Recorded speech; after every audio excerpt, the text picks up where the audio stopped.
자, 여러분 반갑습니다. 12월 11일, 목요일입니다. 오늘도 역시나 신라젠 한번 또 살펴볼 텐데요. 자, 지난 이제 월요일이었죠. 장대 음봉이 발생됐었던 12월 8일. 대량 또 외인들은 차익 실현에 나서면서 정말 긴 장대 음봉이 이렇게 고점으로부터 발생이 됐지만 이때 당시에 제가 말씀드렸던 게 있었습니다. 1차 방어선 3,250원 잡아드렸고, 자, 여기 이탈하지 않으면 뭐 하셔도 된다? 홀딩 하셔도 된다. 이렇게 이제 말씀을 드렸었죠. 오늘 다시 한번 재차 반등에 나서 주면서 장대 양봉이 발생이 됐고, 역시나 최근 1년 동안의 차트를 보게 되면은 가장 강력한 매물대의 시작임을 알 수가 있는 그 구간에서 저항을 맞았어요. 그쵸? 저항을 맞고 슬쩍 빠져 내려오면서 오늘 최종 3,665원 마무리가 됐습니다. 3일 연속 재차 외국인들은 열심히 좀 매수를 해주는 모습을 보여줬습니다. 그만큼 사실 이제 2026년이 더욱더 기대가 된다라는 것을 잘 알 수가 있다라는 것이고, 그동안에 제가 꾸준하게 말씀을 드렸었던 요 3,000원 선과 2,750원 선 사이 구간 분할 매수 의견, 물론 이제 이탈이 한번 나오면서 2,650원까지 빠져 내려왔었지만은 잘 지켜내면서 다시 올라왔죠. 분할 매수 의견에 대해서는 뭐 충분히 잘 예측을 해 드렸다라고 생각을 하고, 분할 매수를 뭐 잘 하신 분들 3,000원에서 매수하고 2,750원에서 매수를 하게 되면 평단가가 대략 요 정도로 맞춰지거든요. 지금 그 구간으로부터 26%가 넘게 지금 수익 구간에 있습니다. 그러니까 결국은 기다리면 올라온다라고 말씀을 분명하게 해드렸고, 일단 내년에 대한 어떤 기대감이 지금 조금씩 반영이 저는 되고 있다라고 생각을 해요. 눌림목 확실하게 주고 재차 반등에 나서고 있는 이런 모습입니다. 오늘 시장 상황은 지수는 하락했고, 하지만 반대로 상승하는 종목은 더 많았습니다. 하락하는 종목보다는. 이제 지난 새벽에 결정이 된 미국의 금리, 뭐 예상한 대로 0.25%가 인하는 됐습니다. 하지만 인하가 결정된다 하더라도 증시가 뭐 바로 이렇게 올라가지는 못할 것이다. 점차 방향성을 찾아가면서 꾸준하게 우상향하는 것이 중요하다. 이런 말씀을 드렸었죠. 생각보다 이제 파월 의장이 덜 매파적이었다라는 겁니다. FOMC 결과가. 근데 이제 내년 금리 인하가 이제 어떻게 될 것이냐가 사실 중요해요. 더 보수적으로 잡은 이러한 상황인데, 일단 트럼프 대통령은 내년 새롭게 이제 연준 의장을 임명을 하게 될 텐데, 일단 트럼프 측근으로 임명이 될 것으로 전망이 되고 있습니다. 지금 트럼프 미국 대통령은 이 금리 정책에 대해서 상당히 좀 불만이 많은 상황이에요. 금리를 좀 팍팍 내려라 계속 지금 주장하고 있는 상황인데, 그렇지 않은 상황이기 때문에 내년에 좀 자기 측근으로 임명을 하려고 하는 것은 아닌가, 뭐 이런 생각도 해보고 있거든요. 그래서 내년에 금리 인하의 어떤 전망들이 시장의 방향성을 또 결정할 수가 있는 부분이기 때문에 꾸준하게 살펴볼 필요가 있다라는 것이고, 그리고 이제 추가적으로 또 오늘 2025년의 마지막 내마녀의 날이었습니다. 그러니까 이런 것들이 좀 시장에 영향을 주게 되면서 혼조세로 마무리가 됐다. 이렇게 보시면 좋을 것 같네요. 그리고 이제 반도체 섹터의 또 전반적인 조정, 이게 또 오늘 시장의 흐름을 결정하게 됐는데, 이 오라클이라고 하는 기업의 주가가 12% 급락을 했다라는 거죠. 그러니까 이제 실적 부분이 예상치보다 부진했어요. 이러다 보니까 AI에 대한 거품론, 이게 또 다시 논란이 세지고 있다라는 겁니다. 이거를 이제 실적으로 사실 찍어 눌러줘야 되거든요. 찍어 눌러줘야 되는데 그렇지 못한 또 실적을 오라클이 발표를 하다 보니까 오늘 시장에 또 영향을 많이 줬습니다. 자, 일단 뭐 요 내용은 다 넘어가도록 하겠고, 자, 요거 하나 보면 좋을 것 같아요. 오늘도 이제 또 기사를 좀 하나 가지고 왔는데, 빌드업이 끝났다. 신라젠의 내년은 그야말로 반격의 시간이다. 그러니까 그만큼 지금 이 신라젠의 내년이 굉장히 중요하다라는 거죠. 그리고 일단은 기대가 되는 그런 부분이다 보니까 최근에 외국인들의 이 매수세가 강한 이런 흐름으로 지금 이어지고 있는 그런 상황이다라고 보시면 되겠습니다. 이 우성제약과의 이 합병 효과가 확실하게 이 BAL089 하나의 임상 진행에 있어서 긍정적인 지금 효과를 가져다 주고 있다라는 거죠. 그래서 내년 반격의 시간을 준비한다라는 겁니다. 올해 3분기 연결기준 매출액이 전년 동기 대비 114%나 증가했다라는 거죠. 2배가 넘게 증가한 거잖아요. 그죠? 확실하게 이 흡수 합병에 효과가 있었다라는 겁니다. 그래서 이 1, 3분기 전체 매출액이 63억 원, 전년 같은 기간 24억 원보다 160%, 1.5배가 늘어났다라는 것이고 적자폭도 개선됐다라는 거죠.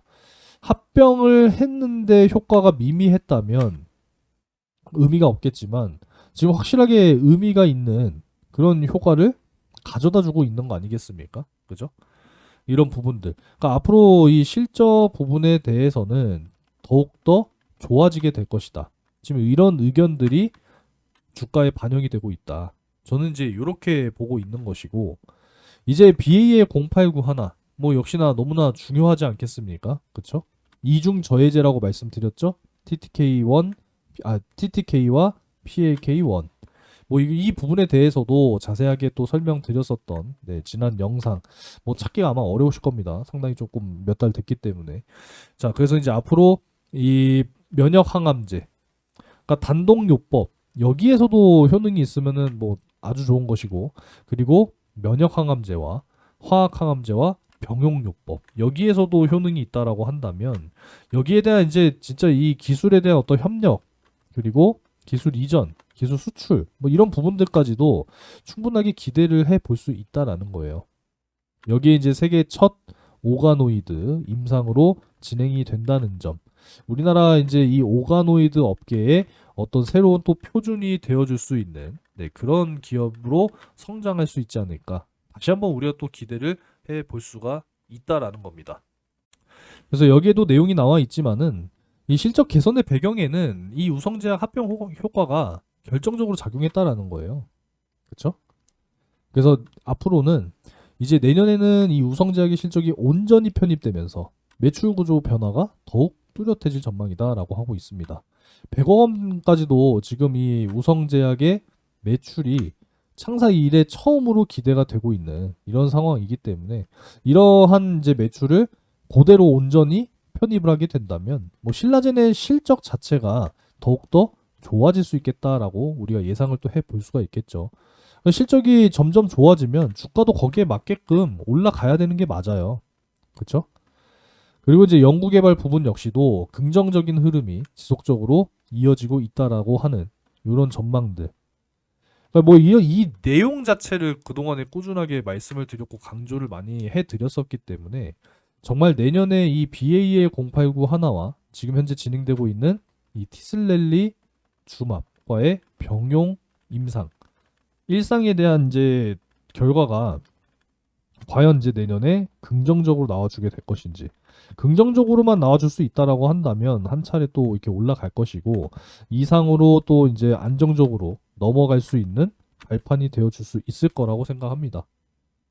그래서 앞으로 신라젠 역시도 충분히 기대를 해볼 수가 있다라는 것이고, 특히나 내년에 총 4가지 임상군에서 3개의 임상이 종료될 것으로 전망이 되고 있다라는 거죠. BAL 089 하나, 고형암 대상 이제 3개 임상, 혈액암 대상 1개, 총 4개의 임상군으로 지금 구성이 되어 있는 이런 상황인데, 이 중에서 내년 최소 2-3개 임상 데이터가 발표될 예정이다라는 거죠.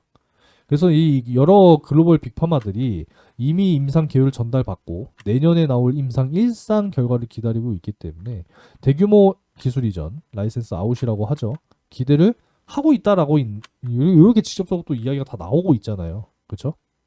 지금까지 정말 많이 말씀드렸던 그런 내용들이고, SA600 시리즈 역시도 순조롭게 지금 CDMO가 진행이 되고 있는 이런 상황이기 때문에 BAL089 하나 이후에도 지금 기대되고 있는 그런 파이프라인이다. 이렇게 이제 보시면 되겠습니다.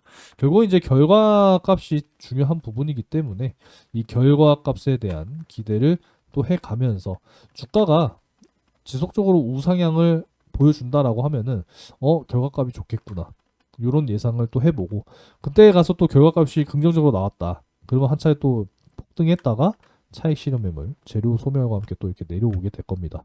우리가 이제 요 부분, 이러한 흐름들을 잘 예측하는 것이 또 굉장히 중요한 부분이기 때문에 아무쪼록 기대를 해보면서 가도록 하겠고, 신라젠 역시도 여기 지금 이 텔레그램 채널에서 꾸준하게 브리핑을 해드리고 있고, 실제로 이렇게 수익도 만들어 드리고 있습니다, 여러분. 지금 일단 1차적으로 또 잡아드렸던 포인트가 있었는데, 이제 뭐 여기 보이시겠지만, 이런 식으로, 네, 이렇게 또 다 멤버십에서도 운영하고 있는 네, 종목입니다.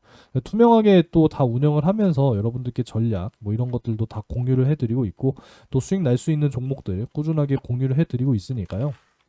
영상 아래쪽에 꼭 고정 댓글을 확인하시기 바라겠습니다. 뭐 다른 거 없어요. 여러분들과 함께 꾸준하게 좋은 정보들과 그 정보들을 토대로 수익을 만들어가기 위한 소통의 장이라고 생각하시면 되는 거니까, 아직까지 입장 안 하시는 분들은 꼭 텔레그램 채널에 입장을 해 보시기 바라겠습니다. 자, 그래서 지난 월요일 장대 음봉 발생 이후에 네, 확실하게 네, 눌림목 3250원 선 이탈 없이 잘 지켜냈고 재차 반등에 나서준 오늘 하루, 네, 기분 좋게 마무리하셨으면 좋겠고, 내일 이제 금요일이잖아요. 네, 조금 더 소폭 하락이 있을 수 있다라는 거 감안하시고, 일단 뭐 한 3,500원 선까지 좀 내려왔다가 재차 반등 나오는 그런 모습까지도 한번 네, 지켜보도록 하겠습니다. 아무쪼록 뭐 요 장대 음봉이 발생됐을 때 걱정하셨던 분들 많이 계셨을 텐데, 정확하게 포인트는 3,250원 잡아드렸죠? 영상 보신 분들은 네, 아실 거라고 생각합니다. 잘 버텨냈고 재차 또 올라오면서 마무리가 됐으니까요. 오늘 하루도 기분 좋게 마무리를 하셨으면 좋겠습니다. 자, 오늘도 영상 시청 감사드리고 구독과 좋아요 여러분들 꼭 한 번씩 챙겨주시면 감사하겠습니다.